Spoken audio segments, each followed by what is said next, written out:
Okay Krishna.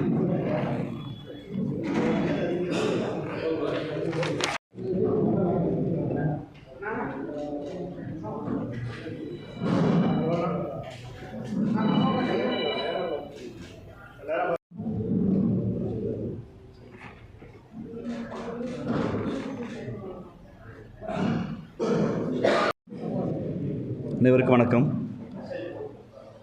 கடந்த ஒரு மாதங்களாக, அதுவும் குறிப்பாக திருவாளர் சீமான் அவர்களுடைய பேச்சு, தமிழீழம் குறித்து அவருடைய நிலைப்பாடு, தமிழீழம் செய்தி குறித்து அவர் சீமான் அவர்கள் வெளியிட்ட தரவுகள் எல்லாம் அம்பலப்பட்டு, சீமான் பேசுவது பொய் என்று தெரியும், ஆனால் சீமான் என்கிற போலி பின்பம் முழுக்க பொய்களாலும் வன்மத்தோடு கட்டப்பட்டிருக்கிறது என்பது இந்த தமிழ் சமூகத்தை தோல்வித்து காட்டப்பட்டிருக்கிறது.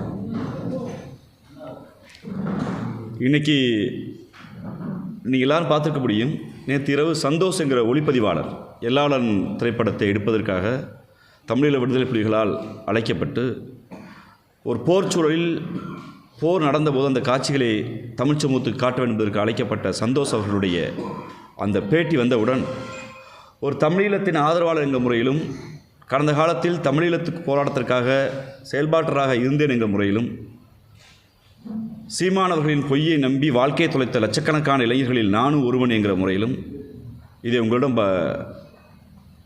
சமூக ஊடகங்களிலும் வெகுஜன ஊடகங்களிலும் பொதுமக்களிடம் சொல்ல வேண்டிய கடமை எங்களுக்கு இருக்கிறது என்பதால் இந்த பத்திரிகையாளர் சந்திப்பு. ஈழம் என்கிற அரசியல் தமிழக சூழலில் 1970க்கு பின்பு மிக பிரதான அரசியல். தமிழ்நாட்டில் இந்தி எதிர்ப்பு எவ்வளவு பிரதான அரசியலோ, மொழி எவ்வளவு பிரதான அரசியலோ, அதளவிற்கு ஈழம் என்கிற அரசியலும் தமிழ்நாட்டு அரசியலில் பல தாக்கத்தை உண்டு செய்திருக்கிறது. ஆயுத போராட்டத்தை தமிழீழ விடுதலை புலிகள் ஆரம்பிக்கப்பட்ட போதும் மற்ற இயக்கங்கள் ஆரம்பிக்கப்பட்ட போதும் எந்த அமைப்பும் அழித்தொழிக்கப்படவில்லை. கடந்த காலங்களில் தமிழீழத்திற்கு திராவிட இயக்க தலைவர்கள், பத்திரிகையாளர்கள், வழக்கறிஞர்கள், கலைத்துறையின பல்வேறு தரப்பு ஈழத்துக்கு போய் வந்தாலும் அவர்களுக்கு பின்பு அந்த மண் முற்றிலுமாக துடைத்தெறியப்பட்டு அழியப்படவில்லை, யாராலும் காட்டிக் கொடுக்கப்படவில்லை. ஆனால் தமிழீழத்திற்கு சீமானவர்கள் போய் வந்த பின்பு ஒட்டுமொத்தமாக தமிழீழம் மண் அழிக்கப்பட்டிருக்கிறது. நான் குற்றச்சாட்டு வைக்கிறேன், நாங்கள் குற்றச்சாட்டு வைக்க விரும்புகிறோம். 6-7 மாதங்களாக தமிழீழத்தில் தங்கியிருந்த இயக்குனர் சீமான் என்கிற போர்வையில் இருந்தவர் தமிழீழ விடுதலை புலிகளுடைய பதுங்கிடங்கள், தமிழீழ விடுதலை புலிகளுடைய போர் தளவாடங்கள், தமிழீழ விடுதலை புலிகளுடைய தளபதிகள் யார் என்று உளவு பார்த்து சிங்கள அரசுக்கும் பன்னாட்டு அரசுக்கும் கொடுத்ததால் அதன் விளைவாக தமிழீழம் முற்றுமாக 2009ஆம் ஆண்டு அழிக்கப்பட்டிருக்கிற குற்றச்சாட்டை வைக்க விரும்புகிறோம். இங்கு வருகிற செய்திகள் எல்லாம், இப்போது வெளிவருகிற ஆதாரங்கள் எல்லாம் அச்சத்தையும் ஒரு மன இறுக்கத்தையும் உண்டு செய்திருக்கிறது.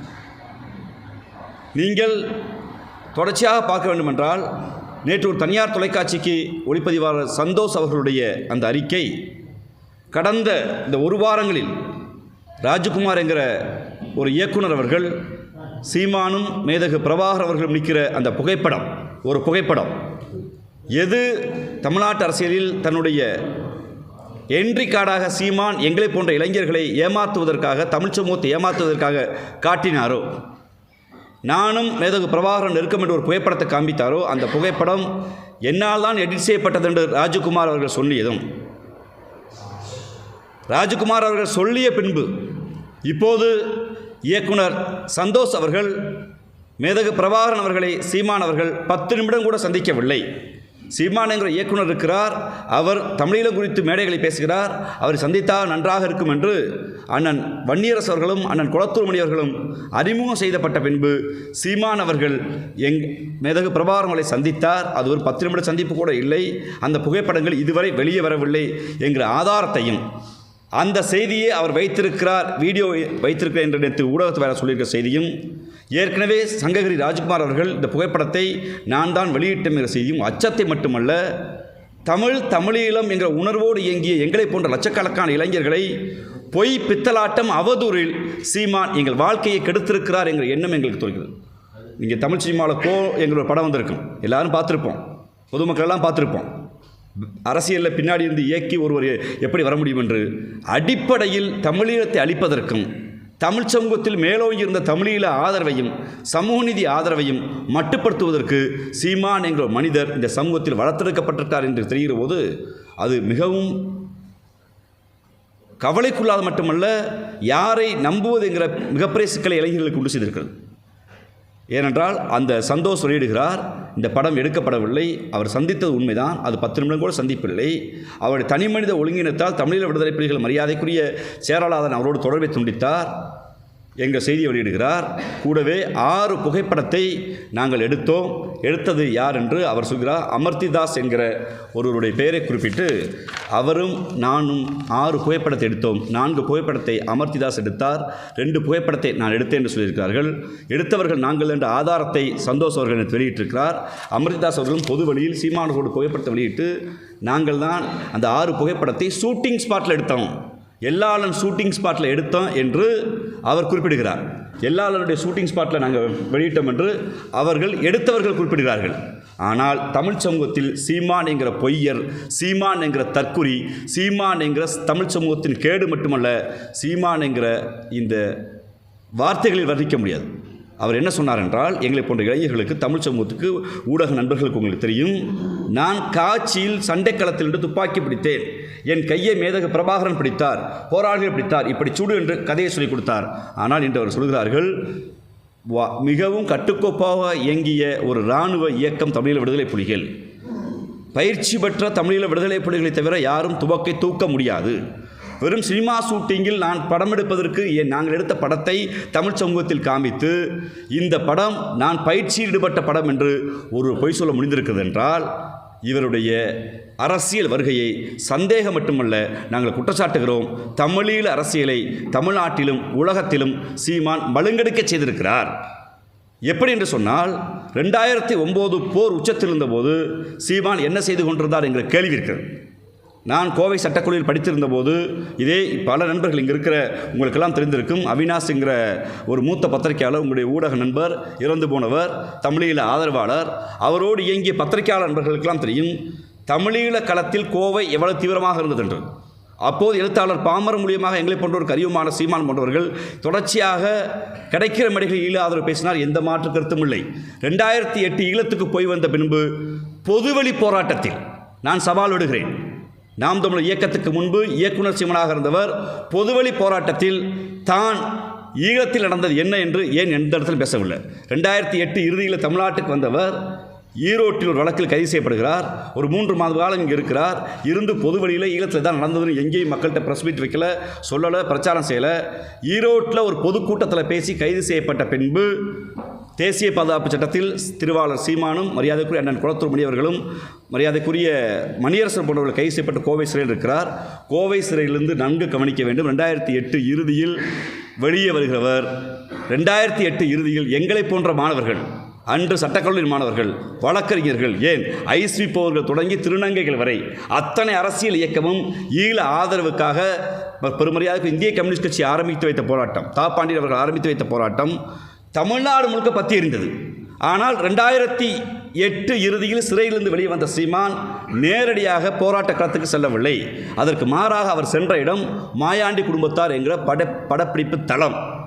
தன்னிடம்தான் ஈழப்போராட்டம் ஒப்படைக்கப்பட்டதென்று அன்று பொய் சொல்லிய சீமான், பொய்க்கதைகளை பேசிய சீமான், ஒருவேளை தன்னிடம் ஒப்படைக்கப்பட்டிருந்தால் உண்மையிலேயே இனமானம்தான் பெரிது, வருமானம் பெரிதில் நம்பியிருந்தால் நேரடியாக ஷூட்டிங் ஸ்பாட்டுக்கு போக வேண்டிய அவசியம் இல்லை. டிசம்பர் மாதம், ஜனவரி மாதம் போராட்ட உச்சத்தில் இருக்கிறது. பெருமரியாதைக்குரிய இயக்குனர் அண்ணன் முத்துக்குமார் அவர்கள் தீக்குளித்து இறந்து போகிறார். உங்களுக்கெல்லாம் தெரியும். 3 நாள் அவருடைய அந்த பூத உடல் சென்னையில் இருக்கிறது. எங்களை போன்ற இளைஞர்கள் முத்துக்குமாரை உடலை பாதுகாக்க வேண்டும், அந்த உடலை ஆயுதமாக்கி போராட வேண்டும் என்று நாங்கள் கோரிக்கை வைத்துக் கொண்டிருந்தோம், போராடி கொண்டிருந்தோம். அந்த போராட்டத்தை, அந்த உடலை சுற்றி பெறும் மரியாதைக்குரிய இயக்குனர் ராம் அவர்கள், இயக்குனர் சேரன் அவர்கள், மறைந்த மரியாதைக்குரிய ஐயா வெள்ளையன் போன்றவர்கள் அந்த போராட்ட களத்தில் உட்கார்ந்து போராட்டத்தை வழிநடத்தினார்கள். 1 நாள் 2 நாள் இல்லை, 3ஆவது நாள் அந்த உடலை எடுக்கிற போது உங்கள் எல்லா பத்திரிகையாளர்களுக்கும் ஞாபகப்படுத்த விரும்புகிறேன். ஒரு டை அடித்து ஷூட்டிங்லேருந்து நேரடியாக ஷூட்டிங் ஸ்பாட்டுக்கு வந்துட்டு அதுவும் நானும் மறைந்த காமராஜர் வழக்கறிஞரும் வலியுறுத்தி கேட்டதால் அவர் சொல்கிற கொச்சை தமிழில் எங்களை கெட்ட வார்த்தை பண்ணிவிட்டு கெட்ட வார்த்தையை திட்டிட்டு நான் அப்போ என் பொழப்பை பார்க்குறது இல்லையாண்டார். ஈழத்தை நேரடியாக பார்த்து மேதகு பிரபாகரனால் வழிகாட்டப்பட்டதை நம்பினால் அந்த நேரத்தில் சாமானியனை தெருவில் இறங்கி போராடிய போது ஈழத்திற்கு வழிகாட்டும் என்று சொன்ன நீங்கள் மாயாண்டி குடும்பத்தார் படத்தில் இருக்க முடியாது. முத்துக்குமார் இறந்த பிறகு பள்ளப்பட்டி ரவி தொடங்கி ஏறத்தாழ 17 பேர் தீக்குளித்தார்கள். அந்த 17 பேர் தீக்குளித்த போதும் ஜனவரி மாதம், பிப்ரவரி மாதம், மார்ச் மாதம், இந்த 3 மாதத்தில் திருவாளர் சீமான் எங்கிருந்தார் என்று அந்த கேள்வியை வைக்க விரும்புகிறேன். ஏனென்றால் நாங்கள் மாணவர்கள் போராடினோம், எதிர்க்கட்சிகள் போராடினார்கள். சீமான் 3 மாதத்தில் ஒரே ஒரு போராட்டத்திற்கு வந்தார். திரையுலகம் நடத்திய அனைத்து கட்சி நடத்திய மனித சங்கிலி போராட்டத்திற்கு வந்தார். இயக்குனர் அண்ணன் அமீரோடு கைகுலுக்கின்றார். அந்த புகைப்படத்தை தவிர அடுத்தவர் என்ட்ரி ஆனது எப்படின்னா பாராளுமன்ற தேர்தலில் திரையுலகினர் கட்டமைத்த பாராளுமன்ற தேர்தலுக்கு எங்களுக்கு என்ன அச்சம் வருதுன்னா, தமிழீழத்தில் பார்த்த செய்தியை சிங்கள உளவுத்துறைக்கும் பன்னாட்டு உளவுத்துறைக்கும் இங்கு தான் புலிகளுக்காண்டு காட்டி கொடுத்து விட்டு அந்த போர் முடிவுக்கு வந்த பின்பு சூசே அவர்கள் பேசியதாக சொல்கிற 1 நிமிட ஆடியோ வைத்துக்கொண்டு தான் அவர் இன்று வரை அரசியல் செய்து கொண்டிருக்கிறார். ஆனால் சூசே அவர்கள் பேசிய 5 நிமிட ஆடியோக்களை முழுவதுமாக இன்று சமூக ஊடகங்களில் சந்தோஷ் அவர்கள் எல்லா இடத்தையும் வெளியிட்டிருக்கார். அதில் சீமான்களை மட்டுமல்ல தமிழ் சமூகத்தை நம்பி ஒப்படைக்கிறார். ஆனால் மேதகு பிரபாகரன் அவர்கள் இறந்து விட்டார் என்று தெரிந்தும் கொல்லப்பட்டு விட்டார் என்று தெரிந்தும் இளைஞர்களிடம் ஒரு எழுச்சி வந்துவிடக்கூடாதற்காக திட்டமிட்டு அவருடைய இறப்பை மறைத்து தமிழ் சமூகத்தில் எண்ணிலடங்காத இளைஞர்கள் அரசியலை அவர் இன்னும் சொல்லப்போனால் திட்டமிட்டு சேர்த்திருக்கிறார், வாழ்க்கை சேர்த்திருக்கிறார். ஈழப்போருக்கு பின்பு பொதுவெளியில் சவால் விடுகிறேன். அவரோடு பயணித்த நாம் தமிழர் இயக்கத்தை ஆரம்பித்த ராஜீவ்காந்தி என்கிற முறையில் பொதுவெளியில் சவால் விடுகிறேன். எங்களை போன்றவர்கள் நாங்கள் பொதுவெளியில் வழக்கறிஞராக இருந்து கொண்டு தனித்தமிழிலுமே தீர்வு, அங்கு நடந்தது இனப்படுகொலை என்று ஐநா மன்றம் வரை நாங்கள் பேசினோம். இங்கே மக்கள் மன்றத்தில் வாய்ப்பு கிடைக்கும் போதெல்லாம் சீமானை சுற்றியிருந்தவர்கள் எல்லாம் தனி ஈழம் குறித்து ஒரு புரிதல் இருந்தது. ஆனால் சீமானுக்கு தனி ஈழம் குறித்து அக்கறை இல்லை. அதற்கு மாறாக தமிழ்நாடு அரசியலில் எனக்கு வாக்களித்தா ஈழம் வாங்கிடுவேன் என்று சொல்வது மரியாதைக்குரிய மேதகு பிரபாகரனை கொச்சைப்படுத்துவது, தமிழீழ விடுதலை புலிகளை கொச்சைப்படுத்துவது அதோடு மட்டும் இருக்கவில்லை. தமிழ்நாட்டு அரசியலுக்குள் இருந்த எழுச்சியை தமிழ்நாட்டு அரசியலுக்கு எழுச்சியை சிங்கள அரசுக்கு எதிராக ஒரு கருத்தியல் பரப்புரையாக பரப்பாமல், இந்திய அரசாங்கத்தோடு ஒரு தனித்தமிழீழமே தீர்வு என்று பரப்பாமல், அதற்கு மாறாக பன்னாட்டு அளவில் உங்களுக்கு தெரியும் நாடு கடந்த தமிழீழ அரசு என்று திரு ருத்ரகுமார் தலைமையில் ஒரு அமைப்பு இயங்கி வருகிறது. திபேத்தில் இருக்கிற நாடு கடந்த தமிழ் அரசு போல் தமிழீழ அரசு இயங்கி வருகிறது. அந்த அரசோடு அவர்களோடு முரண்பாடு, பிரிட்டிஷில் இயங்கி வந்த தமிழீழ விடுதலை புலிகளோடு முரண்பாடு, ஐநா சபையில் மனித உரிமைக்குள் சுவிட்சர்லாந்தில் இயங்குகிற அங்கே இருக்கக்கூடிய ஜோசுவா அண்ணன் போன்றவர்களோடு முரண்பாடு, இந்த பன்னாட்டு சட்ட ரீதியாக இயங்குகிற எல்லா அமைப்புகளோடும் முரண்பாடு கொண்டு தனக்கொன்று ஒட்டுக்குழுக்களை உருவாக்கி பன்னாட்டு டயஸ்பரா தளத்திலும் தமிழீழத்தை நீர்த்து போக செய்திருக்கிறார். இனப்படுகொலைங்கிற தத்துவத்தை சட்ட ரீதியான போராட்டத்தை ஒன்று கூட ஒரு புள்ள கூட புடிஞ்சு போடாமல் நீர்த்து போக செய்திருக்கிறார். திட்டமிட்டு ஈழ மண்ணில் காட்டி கொடுத்தது மட்டுமல்லாமல் தமிழ்நாட்டில் வந்த அரசியல் எழுச்சியை மட்டுப்படுத்தி வைப்பதற்கு இவர் காரணமாக இருந்திருக்கிறார். நேற்று மிக முக்கியமாக ஒரு செய்தியை சந்தோஷ் குறிப்பிட்டிருக்காரு அந்த தனியார் தொலைக்காட்சிக்கு. தமிழ்நாட்டில் அடைக்கலமாக தமிழ்நாட்டிலிருந்து வேலை செய்து கொடுத்த தமிழீழ விடுதலை புலிகளின் போராளிகளை அவர் காட்டி கொடுத்தார் என்று அதற்கு சிரஞ்சீவி மாஸ்டர் என்கிற பெயரை பயன்படுத்தி இருக்கிறார். அவர் எனக்கு நன்கு தெரிந்தவர், அவரின் வழக்கறிஞர் நான் என்கிற முறையில் சொல்கிறேன். அவரை காட்டி கொடுத்தவரே சீமான் தான். ஏனென்றால் ஒன்று ஈழத்தை காட்டி கொடுத்தது, ஈழ ஆதரவாளராக இருக்கிற போராளிகளை இவர்கள் என்று எல்லோருக்கும் காட்டி கொடுத்து இந்த போராட்டத்தை மட்டுப்படுத்த செய்தவர். அதற்கு பின்பு ஏற்பட்ட அரசியல் எழுச்சியை ஒரு தேசிய இனத்தின் உரிமையாக பார்க்கப்பட வேண்டியதை, குறிப்பாக தமிழ் சமூகம் தமிழர் உரிமை என்று பேசியதை ஒரு தெலுங்கு எதிர்ப்பாக, ஒரு கன்னட எதிர்ப்பாக மாற்றி இந்திய அரசியலோடு டெல்லி அரசோடு ஒரு மாநில சுயாட்சி பேசுகிற இந்த மண்ணில் ஈழம் குறித்து பேசியவர்களை நீ பெரியாரிஸ்டா, நீ தெலுங்கா, நீ கன்னடனா பேசாத, நீ திராவிட இயக்கமாக பேசாத, நீ யார் பேசுறதுக்குன்னு தான் மட்டுமே என்று இந்த ஊரில் சொல்லுவாங்கள்ல, சீமான் சொல்ல பழமொழி தான், திருடன் திருடிட்டு ஓடுற திருடன் கத்திட்டு போகிற மாதிரி ஈழம் குறித்து பேசாமல் எல்லா துரோகத்தையும் செஞ்சுட்டு நான் இன உரிமைக்கு பேசுகிறேன்னு சொல்லி பேசி 15 ஆண்டு காலத்தில் அந்த இனத்திற்காக எதையும் செய்யாமல் தமிழீழத்தை கொச்சைப்படுத்தி, தமிழீழ ஆதரவை மட்டுப்படுத்தி, தமிழீழ ஆதரவு போராட்டத்தை முனைமலங்க செய்து, தமிழீழம் குறித்து பேசியவர்களை வந்தேறி துரோகி என்று குற்றச்சாட்டு வைத்து இன்று அவர் நிலை என்ன இருக்கிறது என்றால் ஒரு RSS உடைய கைக்குழியாக வந்திருக்கிறது. ஒரு படத்தை உங்களுக்கு காட்ட விரும்புகிறேன். இது இன்னைக்கு சீமான் வச்சிருக்க வாட்ஸ்அப் ஸ்டேட்டஸ். சீமான் வச்சிருக்க வாட்ஸ்அப் ஸ்டேட்டஸ் அவருடைய பர்சனல் நம்பர் தான் காட்டுங்க.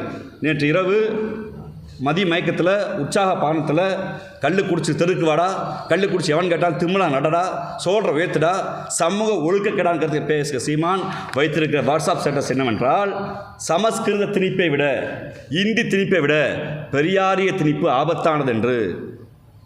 யோசித்து பாருங்கள்.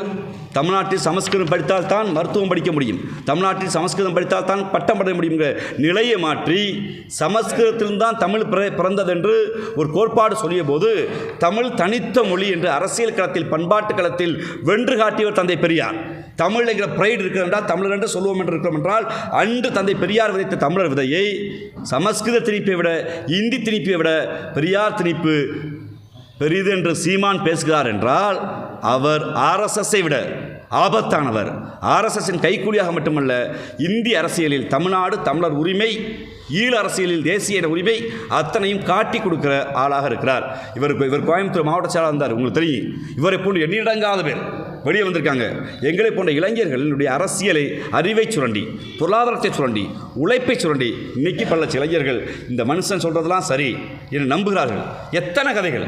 ஒன்று, எனக்கு அந்த இட்லிக்குள் ஆமை கறி கொடுத்தார், அதை அண்ணன் பிரபாகரன் ஊட்டிவிட சொன்னார். தேக்கு மரத்தை நடுவதற்கே 1 லட்சம் தேக்கு மரத்தை நட சொன்னார் என்று பேசிவிட்டு, மான் சுடுவதற்கு தடை இருந்தபோது மானை சுடச் சொல்ல பிரபாகரன் உத்தரவிட்டார் என்று சொல்வது அந்த அமைப்பை கொச்சைப்படுத்துவது. ஒரு போராளி கட்டுக்கோப்பு இயக்கம், நான் அங்கு போனபோது ஒரு பெண்ணை பார்த்து ரசித்தேன், அவர்கள் திருமணம் செய்வதற்கு ஆசைப்பட்டேன் என்று போராட்ட களத்துக்கு போனவர் சைட்டட் ஊர் சுற்றினேன், நான் ஒரு உல்லாச பயணமாக இருந்தேன் என்று பேசுவது தமிழீழ விடுதலை புலிகளை, அவர்களுடைய ஆதரவு நிலைப்பாட்டை இங்கு கேள்விக்குறியாக்கி இருக்கிறார். இன்னும் சொல்லப்போனால், ஒரு மாவீரனை, போராளியை சந்தோஷ் அவர்கள் சொல்வது போல் ஒரு ஸ்டார் ஹோட்டல் செப் மாதிரி காமிச்சு இளைஞரிடம் இருந்த ஒரு போராட்ட எழுச்சியை, தமிழ் மீதான உணர்வை மட்டுப்படுத்தி தன் வயிறும் தன் குடும்பம் வளர்வதற்கு மட்டும் சீமான் இருக்கிறார். இது ஆபத்தான மனநோய் மட்டுமல்ல, அரசியல் இருந்து அப்புறப்படுத்த வேண்டிய அசிங்கம் சீமான். எங்கள் நிலைப்பாடு எடுக்க வேண்டிய தேவை இருக்கிறது. அங்கே இருக்க தம்பிகளிடம் எந்த ஈழ ஆதரவு போராட்டத்தில் அவர் கட்டினாரோ, எந்த ஈழ ஆதரவு போராட்டம் சரி என்றாரோ, அந்த ஈழ ஆதரவு போராட்டமே சீமானால் தான் ஒடுக்கப்பட்டது, சீமான் காட்டி கொடுத்ததாக தான் வீழ்ந்தது.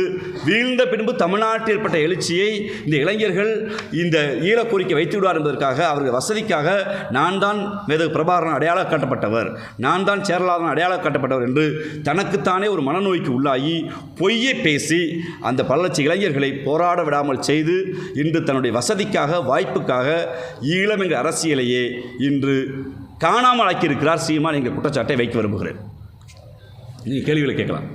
ஆனால் இப்போ இந்த ஈழத்திலிருந்து நிறைய ஃபண்டெல்லாம் வந்திருக்கிற மாதிரி எவ்வளோ வந்திருக்கு, இத்தனை வருஷமா இல்லை, பொதுவாக ஈழத்திலிருந்து ஃபண்டு வருங்கிற அந்த கதை பொய். சொந்த நாட்டில் வாழ முடியாமல், சொந்த ஊரில் வாழ முடியாமல் நாடுகளை கேட்டு ஒரு அகதிகளாக போய் நிற்கிற அந்த மக்கள்கிட்ட போய் சுரண்டி சீமான் வாழ்ந்திருக்கிறார்.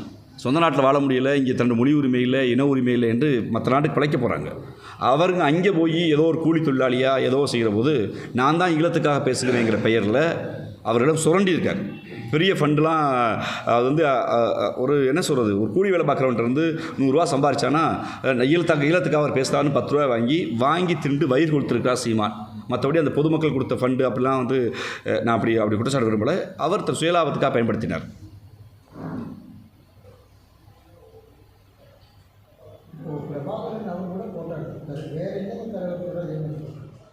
இல்லை, பிரபாகரன் கூட போட்டு மேதகு பிரபாகரன் கூட போட்டு எடுக்கலை. நான் அதை பொதுபல சொல்ல இருக்கிறேன். மேதகு பிரபாகரன் அவர்களை அவர் சந்தித்தது 2 to 8 நிமிடம் என்று சொல்கிறாங்க. அந்த முழு வீடியோ காட்சியும் சந்தோஷ் அவர்களிடம் இருக்கிறது. இன்னும் சில வாரங்களில் சில வீடியோக்கள் வெளியே வரும் என்பதையும் திருவாளர் சீமானுக்கு அவர் சொல்லிக்கொள்ள விரும்புகிறோம். அவர் மேதகு பிரபாகரனை சந்தித்தது ஒரே ஒரு முறை தான். 2வது முறை சந்திப்பதற்கு வாய்ப்பு கிடைத்தும் அவர்கள் கொடுக்கவில்லை. இவருடைய ஒழுக்கக்கேடான வாழ்க்கையால், இவருடைய ஊதாரித்தனத்தால் தமிழீழ விடுதலை புலிகள் புறந்தறினார் என்பதுதான் உண்மை. அவர் இன்றைக்கி நினைச்சிட்டாரு யாருமே இல்லை சொல்ல மாட்டாங்கன்னு. ரொம்ப முக்கியமாக இன்னொரு குற்றச்சாட்டை வைக்க விரும்புகிறேன். நேற்று தமிழீழ அரசியல் துறை என்று அறிக்கை வந்திருக்கிறது. தமிழ்நாட்டு அரசியலில் தமிழீழ விடுதலை புலிகள் இந்திய அரசியலில், தமிழ்நாட்டு அரசியலில் ஒருபோதும் தலையிட மாட்டாங்க. அவர்கள் யார் ஆதரவு கொடுத்தாலும் அந்த ஆதரவு ஏற்றுக்குவாங்க. மக்கள் மன்றத்தில் எங்களுக்காக நீங்கள் ஆதரவு சக்தி அள்ளுங்கன்னு தான் சொல்லுவாங்க. ஆனால் நீங்கள் இவங்களுக்கு வாக்களிங்க, இங்கே போங்கன்னு அவர் சொல்லவே மாட்டாங்க. ஆனால் அவர் சொல்வது, நேற்று அறிக்கை சீமான் கரத்தை வலுப்படுத்துங்கள் என்று சொல்வது, தமிழீழ விடுதலை புலிகள் இந்தியாவின் அரசியல் தலையிடுகிறார்கள் என்று சொல்லி தமிழீழ விடுதலை புலிகள் மீது கொடுக்கப்பட்டிருக்கிற தடையை நீக்குவதற்கு வாய்ப்பில்லாமல் செய்துவிடும். நாளைக்கு தடை குறித்து ஒரு கேள்வி வந்தால் இந்த அறிக்கையை காரணம் காட்டி இங்கே பாருங்கள் தமிழ்நாட்டு அரசியலுக்கு தலையிட்டிருக்காங்க, அப்போ இந்த தடையை எக்ஸ்டெண்ட் பண்ணுங்கள். ஏன்னா தடையை நீங்கள் நீக்கிட்டா உண்மையான போராளிகள்லாம் பேச ஆரம்பிச்சிடுவாங்க. மேதகு பிரபாகரனுடைய உண்மையான சரித்திரம் வெளியே வரும். அப்போ இதெல்லாம் வெளியே வந்தால் தன்னுடைய பொழப்புக்கு ஆபத்து, தான் காட்டி கொடுத்தன்னு தெரிஞ்சுக்கிறதுக்காக சீமானவர்கள் இப்படிப்பட்ட சில்லறத்தனமான வேலையை செய்கிறார். இது ஒன்றெண்டு வேலை இல்லை. நான் முழுக்க இதுக்கு பேர் தான் இன துரோகம். ஒரு நீண்ட நெடிய ஒரு வரலாற்று ரீதியான போராட்டத்தை, மக்களோட உரிமை போராட்டத்தை, ஆயுத போராட்டத்தை தன் சொந்த சுயலாபத்திற்காக காட்டி கொடுத்தது மட்டுமில்லாமல் குளத்தூர்மணி அவர்கள் மிக தெளிவாக சொல்கிறார். சேட்டலைட் ஃபோன்லேருந்து நாங்கள் டெல்லியில் இருக்கும்போது சேட்டலைட் ஃபோன்லேருந்து சீமான் எங்கேருந்து பேசினார்னா ஈழத்திலிருந்து பேசுகிறாரு. அப்படி உரிமை யாரும் கொடுக்கல. அப்போ ஒரு ஆர்வ கோளாறு என்பதை விட திட்டமிட்டு வேலை செய்திருக்கிறார்.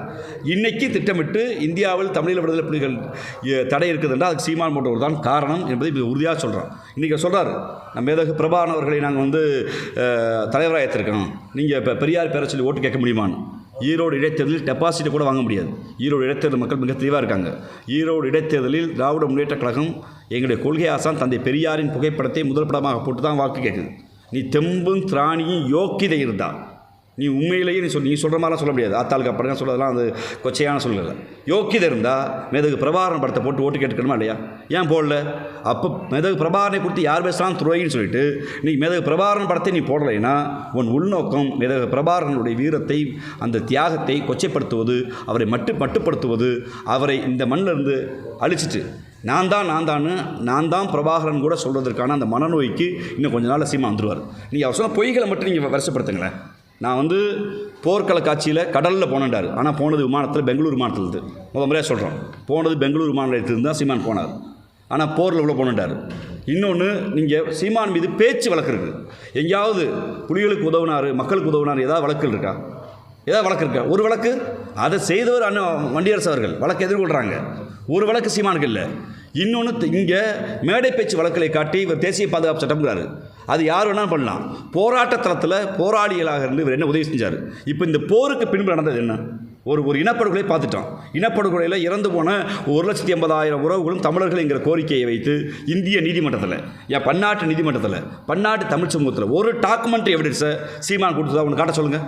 நீ உண்மையிலேயே ஈழ அரசியல் செய்கிறீன்னா போருக்கு பின்பு நீ உண்மையிலேயே அறிவுத்திறனும் தெளிந்தறிவோடும் அறிவு இருக்கணும். என்ன பண்ணியிருக்கணும்? இத்தனை பேர் இறந்துருக்காங்க, டாக்குமெண்ட் எவிடன்ஸ் ஒன்றை காட்ட சொல்லுங்கள்.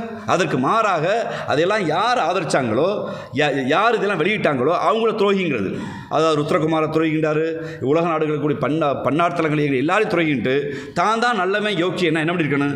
அங்கே நடந்த ஒரு இனப்படுகொலைங்க, இவ்வளோ கோயில் இடிக்கப்பட்டுச்சுங்க, இவ்வளோ மசூதி இடிக்கப்பட்டுச்சுங்க, சிங்கள ராணுவம் தாக்குச்சுங்கிற செய்தியை கூட உன்னால் பேச முடியலையே. அதுக்கு மாற என்ன சொல்கிற? எனக்கு இட்லி கறி கொடுத்தாங்க, மான் கறி கொடுத்தாங்க, பன்னிக்கறி கொடுத்தாங்க, ஆமைக்கறி கொடுத்தாங்க, எனக்கு ஊட்டி விட்டாங்க, என்ன ஒரு போராளி கிள்ளுனாரு, நான் ஒரு போராளி மீது காதல் கொண்டேன். எவ்வளவு கொச்சையான ஒரு விடுதலை போராட்டத்தை கொண்டு வந்து உங்களுடைய சுய லாபத்துக்காக சிதைச்சிருக்கேன்னு தெரியுதா? தமிழ் சமூகத்தை சிதைத்த வேலையை ஈழம் குறித்து இன்னைக்கு எண்ணிலடங்காத முற்போக்குவாதிகள் பேச பயப்படுறாங்கன்னா, நம்ம எதாவது பேசினா சீமான் விடுகிற கதைகளில் தோற்று போயிடுவோம். நமக்கு ஏண்டா வம்புன்னு பல பெரியாரிஸ்டுகள், பல முற்போக்குவாதிகள், பல பொதுவுடைமைவாதிகளை வாயடைக்க செய்துவிட்டு இந்த அசிங்கத்தோடு நம்ம போராட வேணாம். அந்த சேத்துக்களை ஒன்று உலாவிக்கு இருக்கும், நம்மளும் போய் சேர்ந்து உலாவனா நம்மளாம் சேர் வலிக்கணும்னு ஒதுங்கி போய் வைப்பதற்கு வேலையை சீமான் செய்திருக்கிறதா பார்க்குறோம்.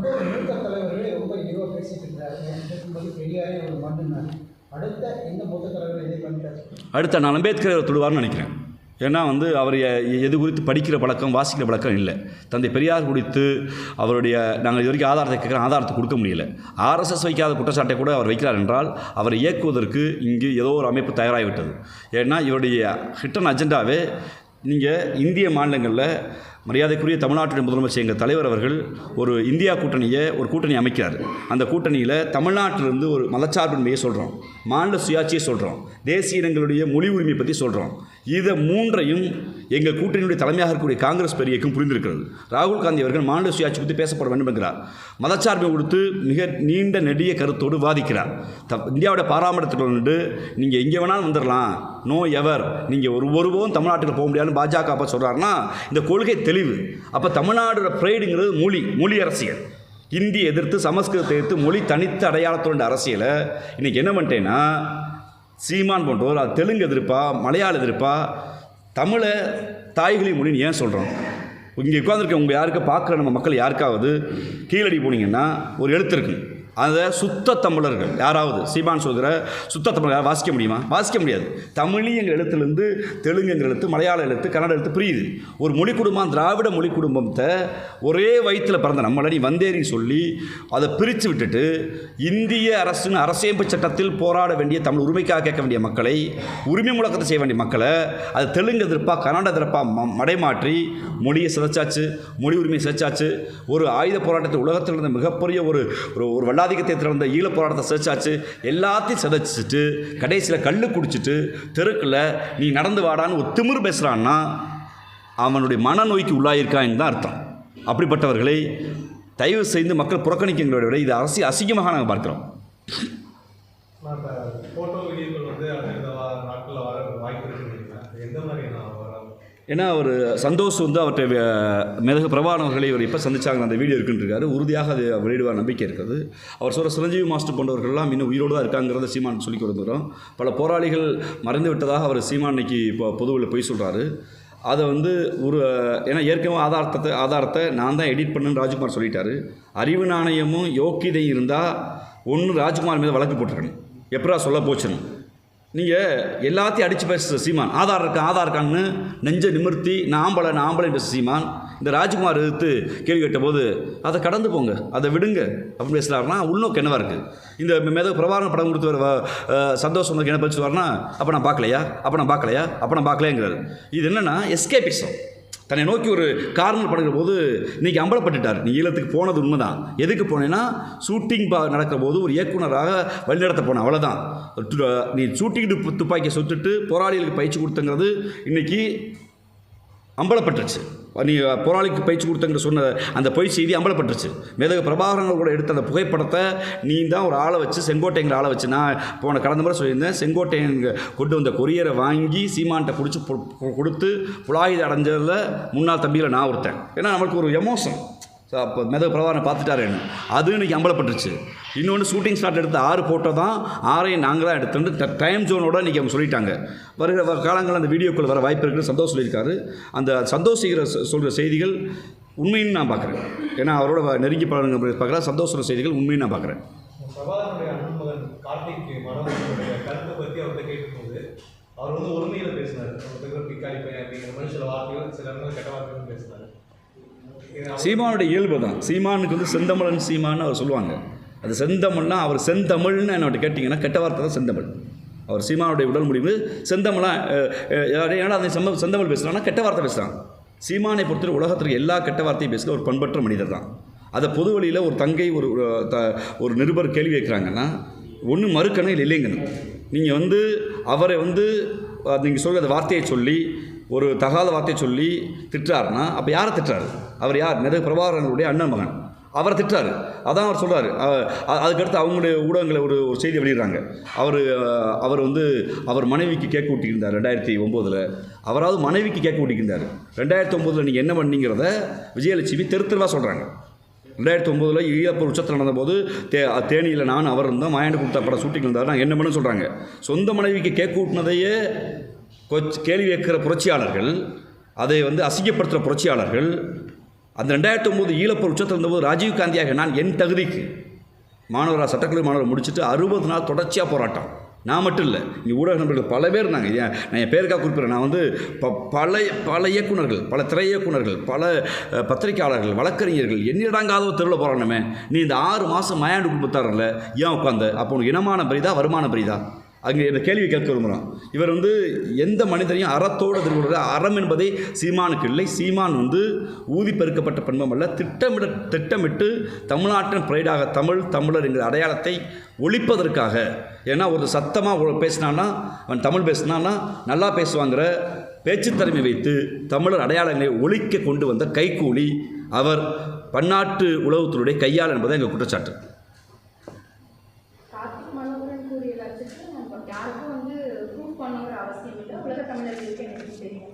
உலகத்தமிழர்களுக்கு யாரை பற்றி தெரியுங்கிற கேள்வி இருக்குது. யார் உலகத்தமிழர்? டயஸ்போரா 2 இருக்குது உலகத்தமிழர்கள். தமிழீழத்தில் போரினால் அரசியல் சட்டத்தால் பாதிக்கப்பட்டு வெளியேறிய ஈழத்தமிழர்கள் பல்வேறு நாடுகள் இருக்காங்க. குறிப்பாக ஐரோப்பிய டயஸ்போராவில் இருக்காங்க. அடுத்து பெரும்பான்மையாக இருப்பது தமிழ்நாட்டுக்கு இருக்காங்க. தமிழ்நாட்டில் அவர்களை அகதிகள் என்று குறிப்பிடக்கூடாதுன்னு சொல்லி மேதகு மாண்புமிகு தமிழ்நாட்டுடைய முதலமைச்சர் அவர்கள் தாயகம் திரும்பிய தமிழர்கள் என்று சொல்லி ஒரு 320 கோடி ரூபாய் நிதியை ஒதுக்கி அவர்களுக்கு பள்ளிக்கூடம், நூலகம், ரேஷன் கடை, இந்தியாவுடைய பிரஜைகளுக்கு குடிமக்களுக்கு எல்லா உரிமையும் கொடுத்து எங்களால் முடிந்த சட்டத்துக்கு உட்பட்ட சில வேலைகள் செய்கிறோம். அப்போ அவர்களுக்கு குடியுரிமை கொடுக்கக்கூடாதுன்னு பாஜக வாதாடுது. அதை குறித்து ஒரு கருத்தரங்கு, அதை குறித்து ஒரு வழக்கு, அதை குறித்து பேசுவதற்கு சீமானுக்கு தெம்போ திராணியே இல்லை. அதை குறித்து பேசலை. அதற்கு மாறாக டயாஸ்பரா அரசியலில் Denmark, Netherlands, Switzerland, London, France போன்ற நாடுகளில் இதுவரை இயங்கி வந்த தமிழீழ விடுதலை கட்டமைப்பை இவருக்கென்று சில தற்கூறிகளை வைத்து, இவருக்கென்று சில ரசிகர் மடத்தை வைத்து உடைச்சு தலைவர் குடும்பம், தலைவர் கூட யார் இருந்தாங்களா, மேதகு பிரபாகரன் கூட யார் இருந்தாங்களா, அவங்களையெல்லாம் சந்தேகம் இவெல்லாம் துரோகின்னு சொல்லி எல்லாரையும் அந்நியப்படுத்தி வச்சுட்டு தான் மட்டும்தான் யோக்கியதன்னு சொல்லி அந்த யோக்கியன் ஈழத்துக்கு என்ன செஞ்சுருக்காருன்னா எங்கள் கேள்வி. மேடைகள் யாருன்னா பேசலாம். மேடைகள் என்ன பேசுகிறேன் இருக்கல அது சொல்ல மேடைகளை பேசினேன். மேலே என்ன பேசியிருக்க நீ? எனக்கு துப்பாக்கி சுட பயிற்சி கொடுத்தாங்க, இட்லி கொடுத்தாங்க, ஆமக்கறி கொடுத்தாங்க, மான் சுட்டு கொடுத்தாங்க, பன்னி சுட்டு கொடுத்தாங்க, ஆமை ஓடு இப்படி இருந்துச்சு. இங்கே கதை தானே பேசினேன். ஈழ உரிமையை என்ன பேசியிருக்க? What about single and constitutional act என்ன பேசியிருக்க? சிங்கிள் அண்ட் கான்ஸ்டியூஷன் ஆக்டில் எப்படி தமிழ் ஒடுக்கப்பட்டது? அந்த போர் நடந்த பின்பு அந்த நாடு கடந்த தமிழீழ அரசுடைய கருத்தில் என்னாச்சு? நாடு கடந்த தமிழீழ அரசு எடுத்துக்கொண்ட சட்ட முயற்சி என்னாச்சு? அந்த சட்ட முயற்சிக்கு உங்களுடைய நாம் தமிழர் இயக்கம் என்ன செஞ்சுச்சு? எதையுமே செய்யலையே. அதற்கு மாறாக மேதகு பிரபாகரனுங்கிற போராளியை, ஒரு மாவீரனை ஒரு செப்பாக மாற்றி வச்சிருக்கீங்க. அந்த கேவலத்தை திட்டமிட்டு சீமான் செய்திருக்கிறதா நான் பார்க்குறேன்.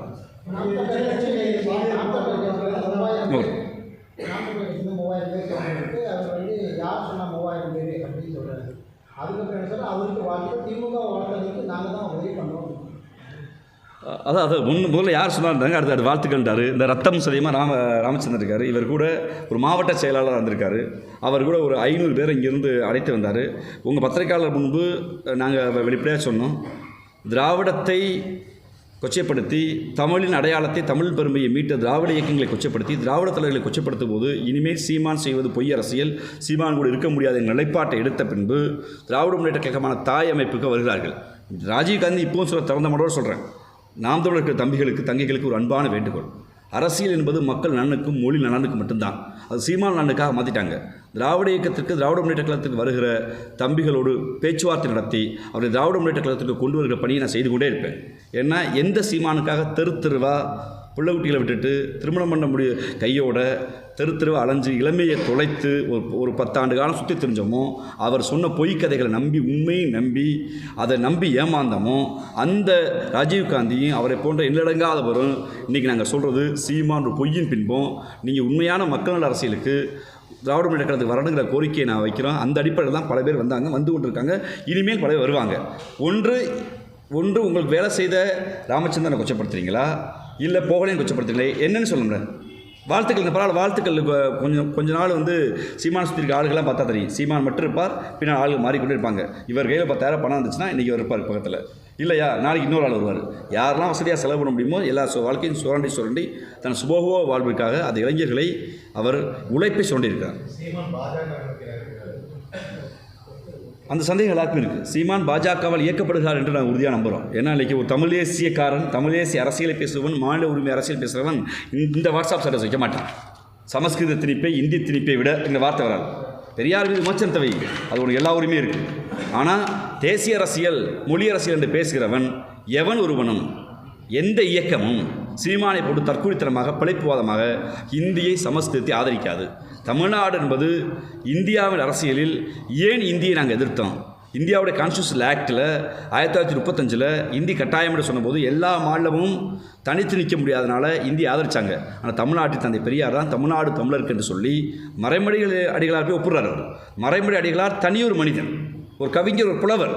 மறைமொழி அடிகளார் தனியொரு மனுஷன் கேட்டால் மக்கள் கேட்க மாட்டாங்க.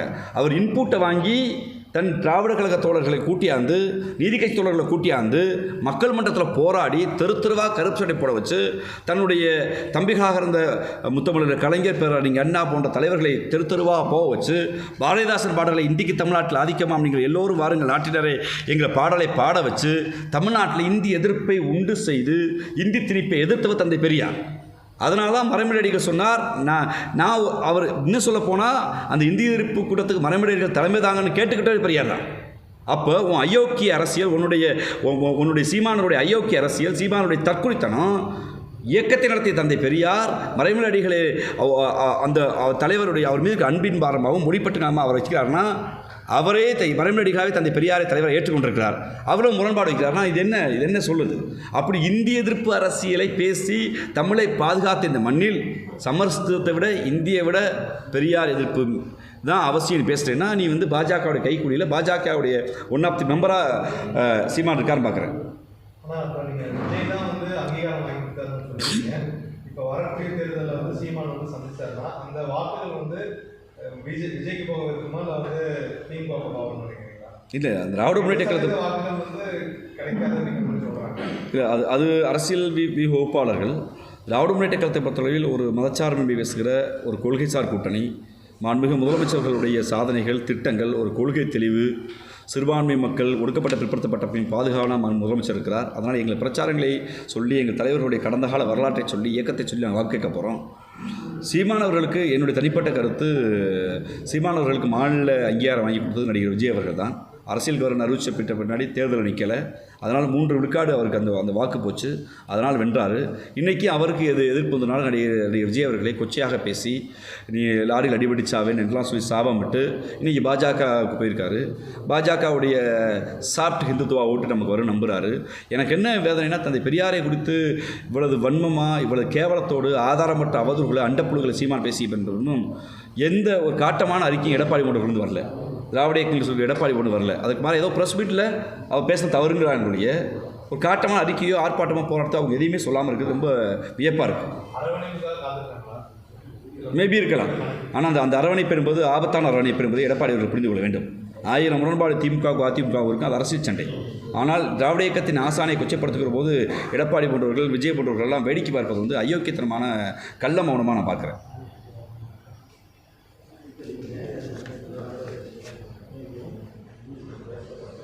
Hello.